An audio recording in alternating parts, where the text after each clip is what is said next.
দেখছেন দর্শক, খগেন মুর্মু একটা ভোটারকে কিস করছে আর পার্শ্বে ভাড়ুয়া দাঁড়িয়ে আছে। ভাড়ুয়া মানে বোঝেন তো? খগেন মুর্মুর ভাড়ুয়া মানে উত্তর মালদার সাংসদ খগেন মুর্মু যে আক্রান্ত হয়েছে, যার বহিঃপ্রকাশ আজকে দেখা যাচ্ছে। দেখুন, আপনাদেরকে দেখাচ্ছি, দেখলেন আশা করি। বলতে বাধ্য হচ্ছি, চোরের মায়ের গলা জোর। মানে এরা এরা এক ধরনের একটা না সন্ত্রাসীরা। এদের মুখে আবার শোভা পাচ্ছে বেটি পড়াও আর বেটি বাঁচাও।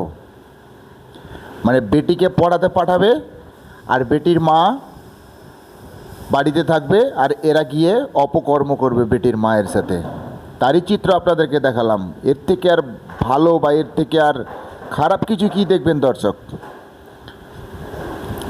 দেখাচ্ছি যে 5 তারিখের যে ঘটনাটা, 5 তারিখের ঘটনাটা আপনারা হয়তো সবাই জানেন, যেটা সেই সময়কার, যে সময়ে খগেন মুর্মু ভোটে দাঁড়ার সময় এই অপকর্মগুলো করেছিলেন। সেই অপকর্মগুলো করার যার কারণেই কিন্তু তাকে এইভাবে আক্রান্ত হতে হলো। আর এই রকম কারণ কিন্তু আরও অনেক কিছু আছে, যেটা 12খানা কারণ আমরা অলরেডি শুনতে পেয়েছি। তো যাই হোক, এইখানে 1-2টাই কারণ দিলাম। দর্শক, আপনারা সজাগ হয়ে যান। পশ্চিমবাংলার মানুষ, এরা মানে এর তীর ওই দিকে ছুটছে, ওর তীর এদিকে ছুটছে। মানে বর্তমান পশ্চিমবাংলার তৃণমূল আর বর্তমান মানে শাসক দল, কেন্দ্রের শাসক দল হচ্ছে বিজেপি। এদের অপকর্মর ফল আপনারা এখন কি দেখছেন, আরও সামনে কিছু দেখবেন। আরও খবরে প্রকাশ, যেটা দিল্লিতে যে কুম্ভ মেলাতে 10 জন, প্রায় 10 জন মারা গেছিলেন, সেই কোচবিহারের নাগরাকাটা এলাকার মানুষ। সেই 10 জনের নামে কেন্দ্রীয় সরকার ঘোষণা করেছিলেন প্রায় 10 লক্ষ টাকা, এইরকমই একটা অনুদান ঘোষণা করেছিলেন।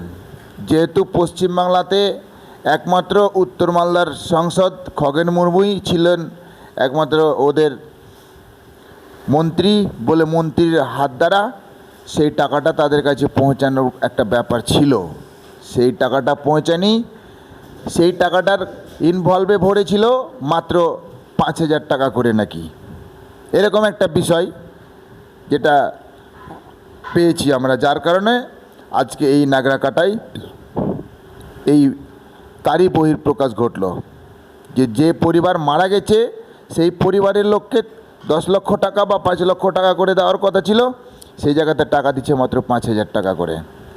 এই যে একটা জের, একদিকে বলে গেছে বেটি পড়াও বেটি বাঁচাও বিজেপি, অন্যদিকে বলছে আবার উত্তর মালদার খগেন মুর্মু, আমার নাম খগেন, আমি ভোটারদের করি কিস।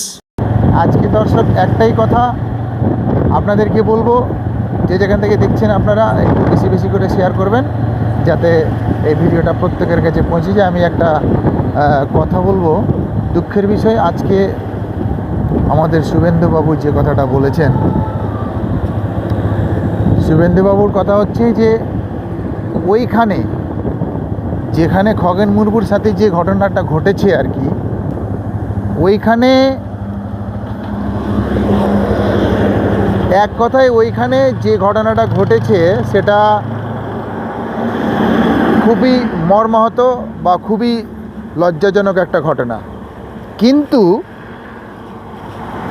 শুভেন্দুবাবুর যে কথাটা, সেটা হচ্ছে ওইখানে তৃণমূলের কিছু পান্ডা বা ওইখানে জাত তুলে কথা বলেছেন শুভেন্দুবাবু, যে তৃণমূলের ওখানে মুসলিম সম্প্রদায়ের মানুষরাই কিন্তু সেই বিশৃঙ্খলাটা সৃষ্টি করেছে।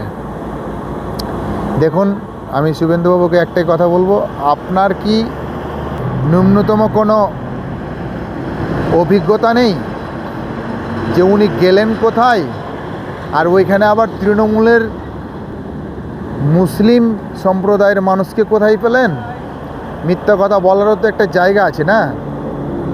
মিথ্যা কথা বললেও এমন একটা জায়গা আছে যে যেখানে মিথ্যা কথা বলা যায়।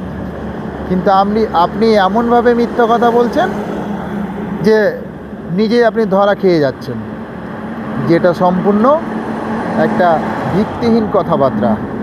আপনার কি মানে লজ্জা বলে কোনো জিনিস নেই আপনার ভেতরে, যে এই ধরনের কথা বললে আমি নিজেই লজ্জিত হব?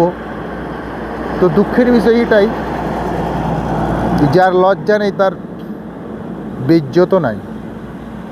আশা করি লজ্জা আপনার থাকলে অবশ্যই আপনি এই ধরনের কথা বলতেন না। এই যে জাত তুলে কথা বললেন, এটা আপনার মোটেই ঠিক হয়নি। দর্শক, আপনাদেরকে জানিয়ে রাখি, এটা সে 18 মাইলের টোল এবং পার্কিংয়ে আমরা দাঁড়িয়ে আছি। দুটো বিষয়ই আপনাদেরকে বললাম। এক হচ্ছে যে ঘটনাটা দেখলাম, যেটা একমাত্র শুভেন্দু অধিকারী বলেছেন এটাও ভুল, আর যেটা খগেন মুর্মুর সাথে যেটা ঘটেছে সেটাও কিন্তু একদমই মানে দুঃখজনক একটা, লজ্জাজনক একটা ঘটনা। কেন্দ্রীয় মন্ত্রী খগেন মুর্মু, ওনার পার্শ্বে ওনার দেহরক্ষী থাকা সত্ত্বেও ওনাদের আজকে ভূমিকা কী ছিল, এটা আমার প্রশ্ন। কেমন লাগলো দর্শক? যদি ভালো লাগে অবশ্যই ভিডিওটা বেশি বেশি করে শেয়ার করবেন। রাত প্রায় 12টা। ভিডিও আজকে এই পর্যন্ত, পরবর্তী ভিডিওতে আবার দেখা হবে বা আপনাদের সামনে আসবো। সবাই ভালো থাকবেন, সুস্থ থাকবেন, নিজের খেয়াল রাখবেন। শুভরাত্রি।